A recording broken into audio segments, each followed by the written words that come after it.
Wala nakalimutan?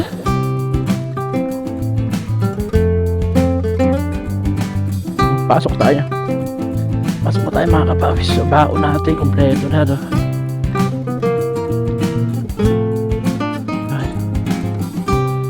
So, Sunday. Sunday.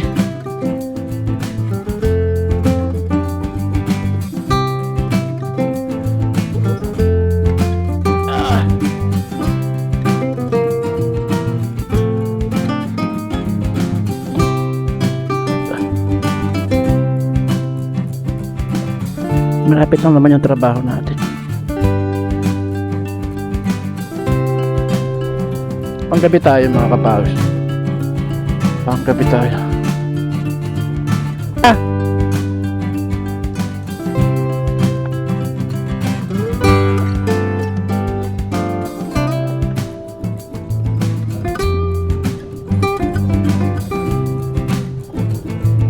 Yung mga paps, magandang ano, no? Magandang hapon mga kapawis, no? Bale, pasok tayo sa trabaho, no?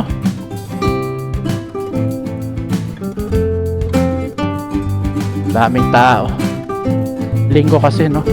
Pag linggo kasi maraming tao dito sa amin, mga kapawis.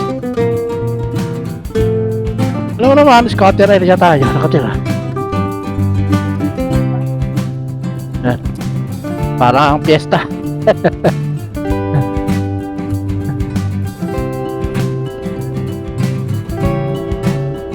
Ito.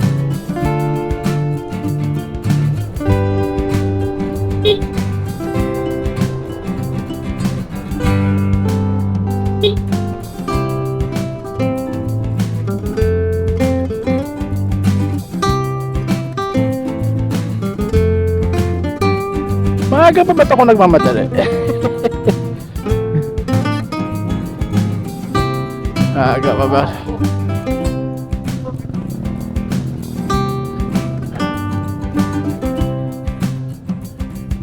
Medyo natalo ng ano na mga kapawis, no? Natalo ng Honda Click no, ano, baka Mio, ano? Dati namamayagpag ang mga Mio, no? Mga Yamaha Mio. Nung pumatok yung ano, pumatok yung Honda Click, medyo natalo sa sales. Panahon talaga yan eh. Pero malimit pag may pumatok talagang Honda, no? Kaya lang nung XRM talaga nung pumatok yan ng 2004, no? Grabe, halos lahat gustong magkamero niya kasi kaya sineset up nila, minomodified nila. Ayun.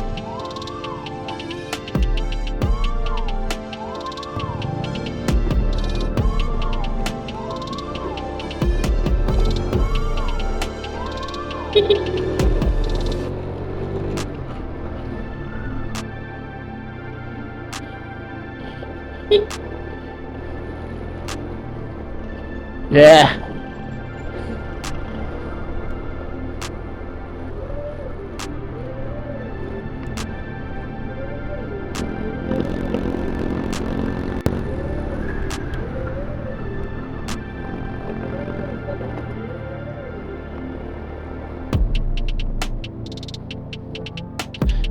Baka pa-check muna tayo ng bag dito.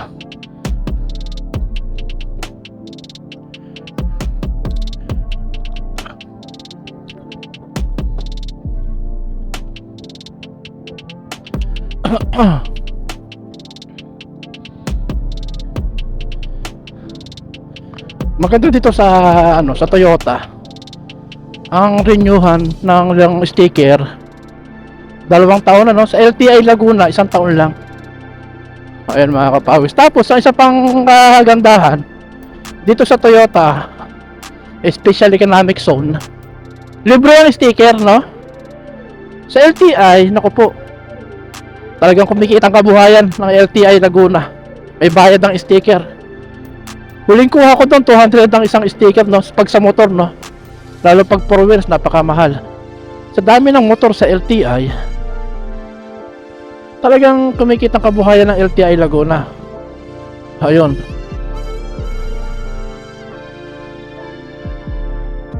Private private property eh.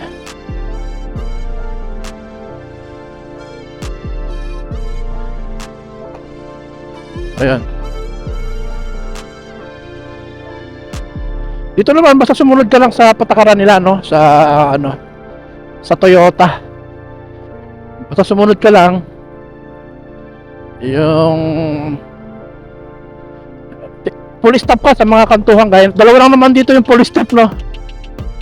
Dito at saka doon sa dinaanan ko, dalawa lang naman. At saka dalawa din lang yung company dito sa loob ng Toyota, no, yung HKR at saka yung Toyota. Ay, yung yung TRP, ano, o kaya Reka Philippines. Dalawa yan, no. Dalawa lang yan. Kaya parang nag-i-stack up yung motor ko, ah. Parang kailangan ng tune up, ah. O nga pala, ito nga pala sa June 10, 2026. 10 taon na to mga kapawis, no. Bale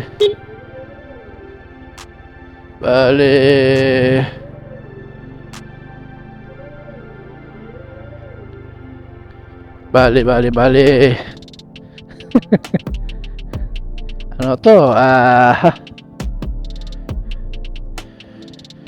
marami ng pinagdaanan to mga kapawis, pero sa awa naman ng Diyos wala pa tayong semplang dito. Hindi to nakatikim ng disgrasya, no, ng aksidente. Kaya salamat sa iyo. Salamat Whitey, no. Halos magsasampung taon, no. Ito naman, itong sira na to, hindi naman to sa ano, hindi naman to sa semplang. Nasira to dahil nung nag-uulan dito sa paradahan namin na ito, natumbahan ng kapwa motor. Yan, dyan tumama. Yung motor din ang kasama ko, wala dito eh. Wala nga. Wala yatang pasok si Sara. Ayun. Mabasag ang flaring, pero hindi sa disgrasya yung mga simplang mga kapawis, kundi sa bilagsakan lang ng kapwa motor. Malambot kasi doon, lupa lang kasi yung paradahan namin doon. Kasi yung mga contractor, gaya ng mga security, hindi mga regular, mga walang sticker dyan sa may lupa lang. Pag regular ka, dun ka sa semento, ayun, mga semento paradahan dyan. Dito na tayo mga kapawis sa duty natin. Kung ikaw naman po ngayon lang nakadaan sa aking muntin channel, ay pakisubscribe na lang din po, then hit the notification bell para updated ka po sa lahat ng video na aking ilalabas. Maraming salamat mga paps.